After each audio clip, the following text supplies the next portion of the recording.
masisifumane ke isifundo sethu kwincwadi yevangeli ebhalwe nguLuka isahluko 23 sifumane nje amazwi ambalwa uverse 43. Amazwi athi, namhlanje uyakuba nam eparadesi. Njengoko besifumene kwilizwi lokuqala, ngoku uYesu usemnqamlezweni. uYesu usebethelelwe. Yaya kubabethelelwe walithetha ilizwi lokuqala. Ngoku uthetha uYesu Kristu ilizwi lesibini. Elibhekisa ngoku elokuqala njengoba belibhekise kubantu bonke, kuye wonke umuntu osehlabathini ongumoni. Elesibini ngoku ulibhekisa kugxa wakhe abethelelwe kunye naye. uYesu xa sisiva ubethelelwe nezihange ezibini, zimphahlile esinye singasekhohlo, esinye singasekunene. Yaye ezi zihange ezibini zibethelelwe ngenxa yokuba zinamatyala eziwenzileyo koba bukumkani. Ngoku isihange sokuqala siye sahlekisa sona okanye samngcikiva uYesu. Sathi kuye, ukuba unguYesu Kristu unyana kaThixo, zisindise. Wakuba uzisindisile, usisindise nathi. uYesu andiva impendulo awayibhekisa kweli bhaca, kodwa ndiva ibhaca eli lesibini usingaye lo ngoku kweli lizwi lesibini. Xa esithi kumhlobo wakhe, awumoyiki nayo uThixo, ngoba thina silapha nje. Uthetha ukuthi njengoba sixhonywe kulo mnqamlezo, thina sixhonyelwe amatyala ethu. Yena lo akenzanga nto. Andiyazi ke elibhaca balalimbone phi uYesu Kristu ukuba akenzanga nto, ngoba eli xesha bakhona abafundi bakhe ababesebemshiyile.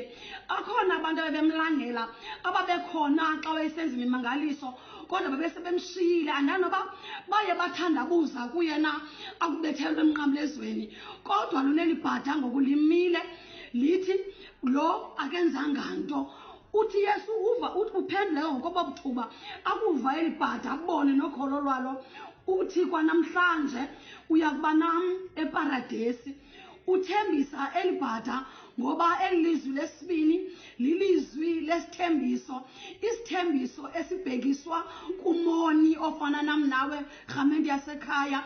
Eli bhaca akho nto ingcono liyenzileyo, kodwa into eliyenzileyo ngomzuzu wokugqibela kukuba ngaba lithi selibona into yoba ngaba ubomi balo okanye selihleli kukhuko lokufa, lathatha ubomi balo labunikela kuYesu. Uthi ke ngokuYesu, kwanamhlanje uyakuba nam eparadesi. Ngoba kaloku uYesu Kristu akukho uyayazi usindiso olu wayezelelo nemhlabeni alulindi ixesha, alulindi noba kwenzeke ntoni, lwenzeka ngeli xesha kufuneka lenzeke ngalo. Wakuba unikele inhliziyo yakho, uvume ngomlomo, unikele inhliziyo yakho kuYesu ngenene nangenyaniso, uYesu Kristu ukusindisa ngalo mzuzu. Ngoba kaloku uYesu uyazi into yoba ngaba bonke abantu kumelwe into yoba ngaba basindiswe ngokugqibeleleyo. Sifumane eli bhaca ke ngoku emnqamlezweni linikele ubomi balo kuThixo lona uba malisindiswe. Yaye alilindanga namanzi njengelathenwa lingumtopiya into yoba ngaba makubekho amanzi ukuze lisindiswe, liqale libhaptizwe okanye kwenziwe isakramente zobuKristu zonke. Kodwa lona liye lagcwala lithembe entliziyweni le nto yoba ngaba lo mntu sibethelelwe kunye naye kukhona ubukumkani aya kubo. Yaye obubukumkani aya kubo ayibobukumkani belilizwe, bubukumkani ngapha kwabo ekukho ubomi obungunaphakade. Ekufeni okanye ekuxhonyeni kwalo emnqamlezweni labona ubomi obunaphakade, lanethemba lonto yoba ngaba ngapha kokufa ikhona i-eternal life. Le nto kufuneka nathi sithandazelayo nasingamaKristu sisindiselwe le nto yoba ngaba engapha kokufa sonke siza kufa, kodwa ngapha kokufa ikhona i-eternal life okanye ubomi obungunaphakade uba ngaba ubusebenzela ebukumkanini obungunaphakade. Abithi ke le nto uYesu Kristu phakathi kwala mabhaca amabini kwakukho umntu. Andazi noba i-description yomntu injani, kodwa ndifuna ukuthi kuwe mKristu namhlanje la mabhaca ayebethelelwe nomntu. umntu ongahlekisiyo ngengxaki zabantu, umntu onika ithemba xa efike ngekho themba, umntu awuyebethelwe nawo lamabhatha, ngumntu ofika adala uxolo xa ukho impixano, ngumntu ofika onyule abantu xa becingile edakeni yaye avelane neengxaki zabo, ngumntu ongathi abantu xa bebandezelekile ongeze yena kwiintlungu zabo, koko yena ungumntu omayo asindise okanye abahlangule kwezo ngxaki bakuzo. Sibona lo mntu ke phakathi kwala madoda amabini esenza umsebenzi wokunceda umntu olibhada, ngoba kaloku yayiyenye yemisebenzi yakhe ukusindisa, ukuhlangula nokusindisa izimvu zikaThixo ezilahlekileyo ezantsi emhlabeni.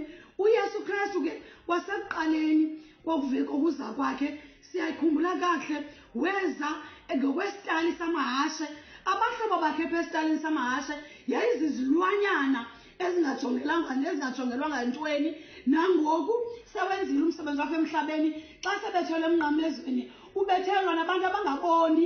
Into ethetha ukuthi uYesu Kristu wayengengomntu kwakufuneka ejongelwe phezulu, wayeze ukuza kuhlangula nokulingana nomntu endinguye ezantsi emhlabeni, ukuze abe kwileveli yethu sizokwazi ukuhlala naye simqonde ngakasana intetho ayizele emhlabeni, okanye into okanye injongo yokuthunyelwa kwakhe nguThixo aze emhlabeni.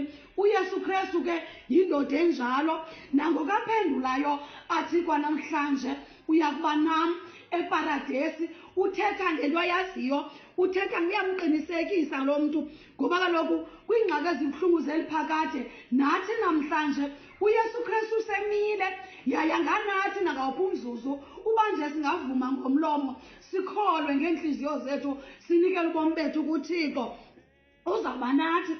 Uthi kule ndoda, namhlanje wena uza kubizwa njengomntu osindisiweyo, kwanamhlanje wena uza kwaziwa njengomntu oguqukileyo, kwanamhlanje uza kubizwa ngomntu oxolelwe izono, kwanamhlanje wena izono zakho ziqanyagushelwe yaye zixolelwe njengoba ziqanyagushelwe nje.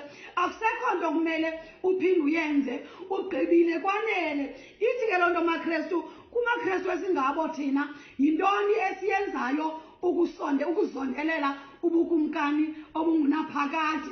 Ngoba elibhada lona andilazi noba lalikhe ladibana noYesu okanye lalivile ngemisebenzi yakhe, okanye njengoba lisazi ngobukumkani belibonile umbhalo obuxhonywe entla koYesu ngokube kuhlekiswa ngaye kwathiwa lo ngukumkani wamaYuda. Kodwa lona lanethemba lento bangaba ubukumkani bukaThixo abuphelelanga apha emhlabeni. Kwangangulaa mhla wayexoxiswa abantu okumkani behlabathi benexhala ngoba uYesu ezoxutha ubukumkani bakhe, xa wayesithi obam ubukumkani asibubo behlabathi, wayesazi uthi uYesu into bangaba ekugqibeleni yena obakho ubukumkani asibizela kubo bubukumkani bobuncwane, bubukumkani apho ngekho sikhalo nanyembezi, apho ngekho singqala, apho ngekho ntlebendwane, apho ngekho zintuku, apho ngekho mona, kodwa bubukumkani obugqibeleneyo. Iparadesi ke lathembisa ngayo ilibhada yile nathi sisebenzela yona namhlanje, ngoba bakhona abantu abahlekisana ngalo mzuzu bathi nantsi i-COVID-19 ibulala wonke umntu, akumKristu, akumYuda, akumGrike. Uphi nalo Thixo wenu? Masimeni ke maKristu sibaxelele into bangaba owethu Yesu nguYesu ophilisayo, owethu Thixo usemile namhlanje, yaye ayingoThixo uguqulwa ziimeko zehlabathi, nale ye-coronavirus ayimxakanga. Koko thina funeka sime njengamaKristu, sime enyanini, sime linyaniso, sime sifane nelaa bhada lathi ngomzuzu wokugqibela lathatha ubomi balo labunikela kuYesu.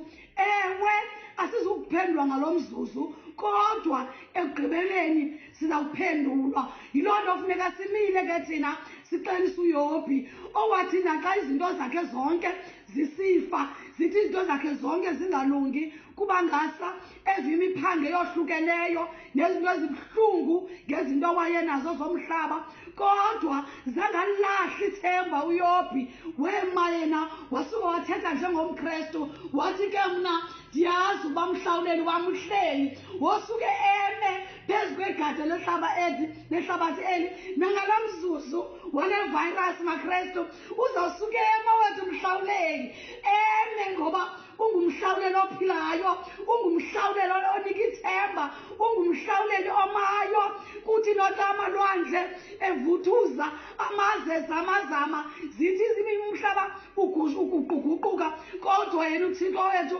akaguquki nangawuphi umzuzu koko kufuneka thina maKristu simenyanini simele usindisweni lukaThixo awasibonisa lona ukuze ngokwenze njalo nakwezi ndonga zezindlu sivalelwe kuzo kuthiwa sikwi-lockdown kodwa thina noThixo wethu asina-lockdown unxibelelwano lethu naye lusemile yaye abantu funeka sibabonise okwekholwa ukuhlala nokwekholwa ukunqula sihlale simile kuzo zonke imbombo sibaxelela abantu into bangaba ukhona uYesu ophilisayo ukhona uYesu onika ithemba ukhona uYesu onika ukukhanya ukhona uYesu okukhanya ezimpilweni zethu okuthi noThixo olilanga lethu kuthi nakwimini ekungakuzo akho langa kodwa wethu uThixo uyema abelilanga athi umculi wasekhaya Thixo ulilanga lethu wena uyakhanya phezu kwethu ngoba kaloku uthi akukhanya phezu kwethu